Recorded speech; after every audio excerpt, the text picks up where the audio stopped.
Lord, it has been a hot minute, but we're not gonna talk about that because I don't like confronting my failure as a YouTube video maker. I can't even call myself a YouTuber because I just like making videos sometimes. Hello everyone, I hope you're doing well.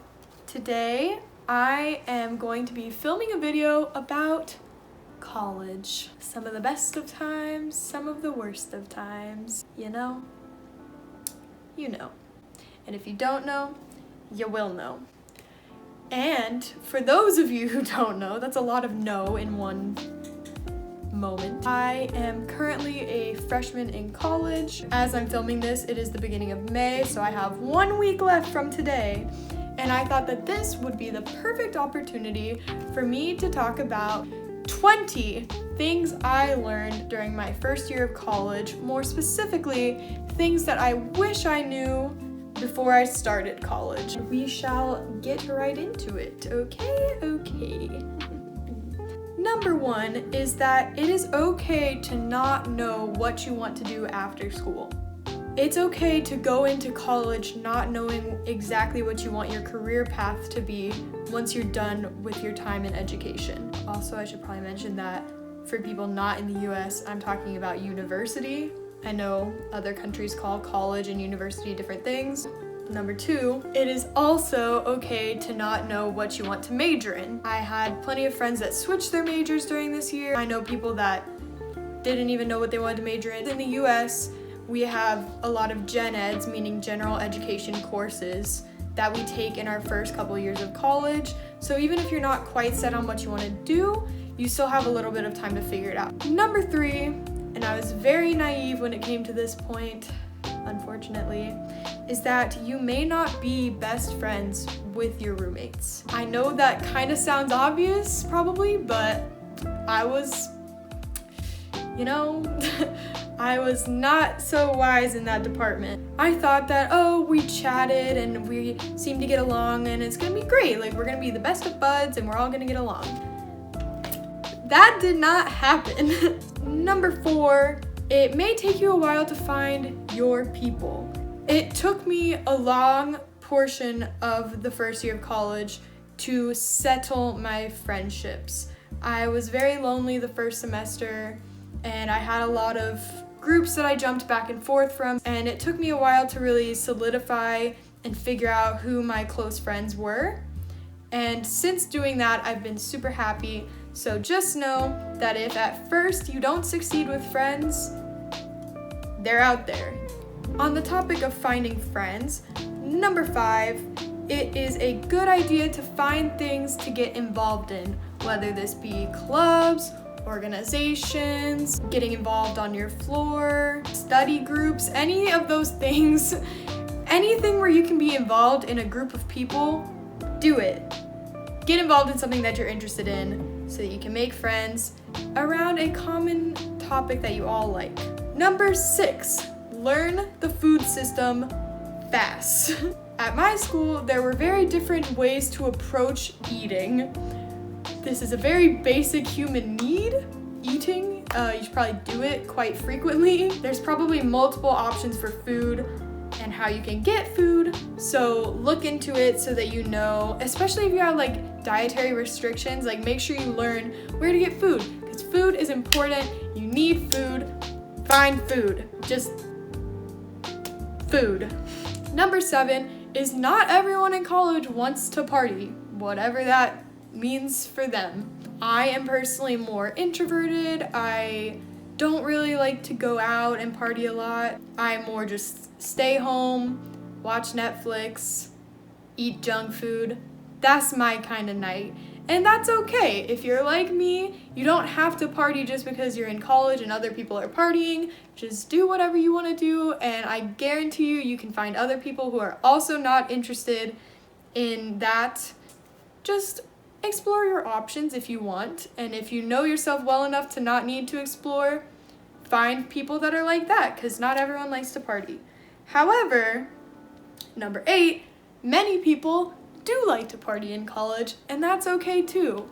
And like I said, if you're like me, just kind of don't do it if you don't want to do it. Don't succumb to peer pressure, children. I sound like an old lady. If you encounter people who like to party and you do not like to party, just kind of mind your business. Don't be like telling on them unless you think something bad is happening. As long as everyone's being safe, just kind of pretend you don't see it. Just kind of, oh, I'm gonna go back in my room now.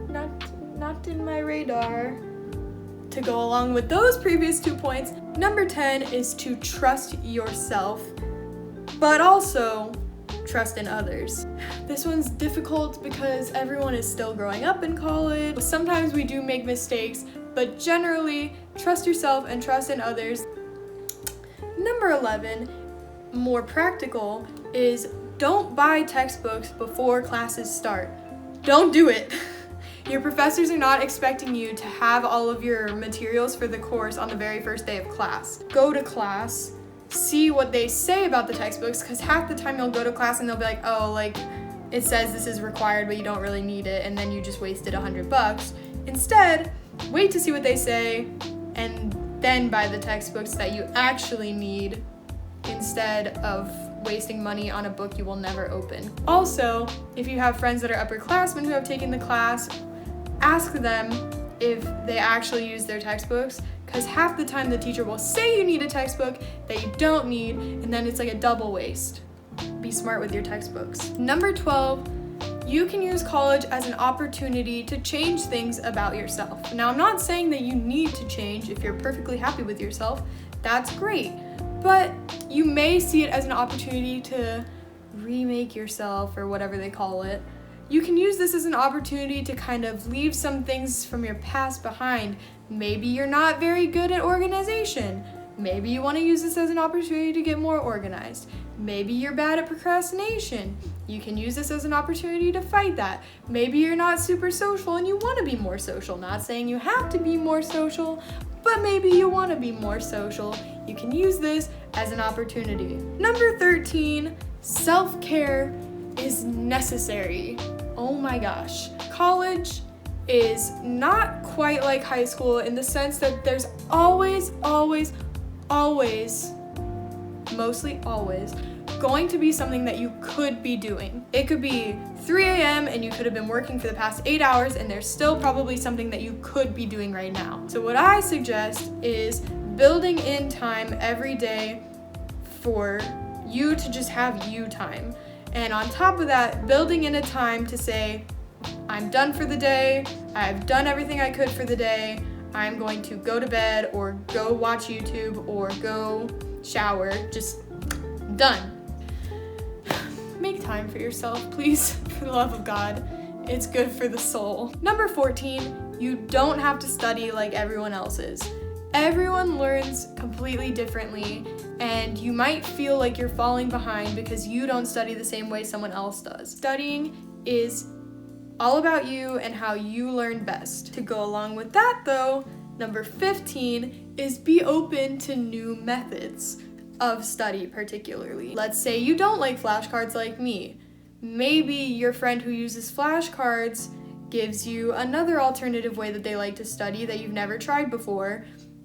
Give it a try, maybe for one test or even just one quiz or whatever. Just give it a try. Maybe it'll be your new favorite method. Maybe you'll hate it, but at least you tried it. And that's what's important, is that you find what works best for you so that you can be the most successful in college. Number 16, kind of going back to the self-care thing, is that routines are awesome. The human body and the human brain loves routines. So I suggest finding a routine that works for you and sticking to it. So let's say you notice that you're getting really behind on your laundry and it's piling up under your bed and it's disgusting and you have nothing to wear. Been there, done that too many times. So you decide every Friday evening, or if you're not like me and you actually have a social life where you go out, every Monday afternoon, you're gonna do laundry. That's what you decide. And then you should try to stick to that. Stick to your routine is what I'm saying. Stick to a study routine, stick to a shower routine, stick to an eating routine. Whatever you need to routine in your life, try to stick to it because that keeps your mind organized. It keeps you from stressing about when am I going to do this thing, when am I going to do that thing. Just kind of block out your days. Number 17, I kind of said this earlier in a way, is get to know your floor mate. You should try to get involved on your floor and get to know the people on it. Along with that, number 18, go to community events. Both of those two things go hand in hand. Get to know people in your community so that you have friends close by that you can go to for help, that you can hang out with, whatever it is. Get to know people that you live with. 19, also going on with friendships, is to be brave and speak to people that you might not have gone up to in the past. Let me explain. As I said, I am more introverted than extroverted, but my best friend in college would not be my best friend right now if I hadn't spoken to them first. Be brave and talk to people even if it's terrifying, because maybe that person will be your next best friend. And lastly, number 20 is to enjoy it. I know this is so cheesy and so cliche, but seriously, enjoy it while you can. This is the last time in my life that I will have a clear roadmap. After school ends, that's when life gets real, man. Enjoy the safety of getting a little bit more independence along the way of going off and living on your own, but still being young and being in a structured environment. That is the end of my list of 20 things that I wish I knew before I started college. So I hope you enjoyed it. If you did, like this video. I have so many more things that I could talk about on this topic, so if you want a part 2 of this, comment down below. If you're new here and you liked this video, consider subscribing because I make videos sometimes. I'm hoping to be more regular. If you want to try and keep up with my ridiculous schedule, subscribe and then you'll be around when I post the next one. Thanks so much for watching, and I will see you later in the next video. Bye bye! Also, this is the most beautiful candle I've ever owned.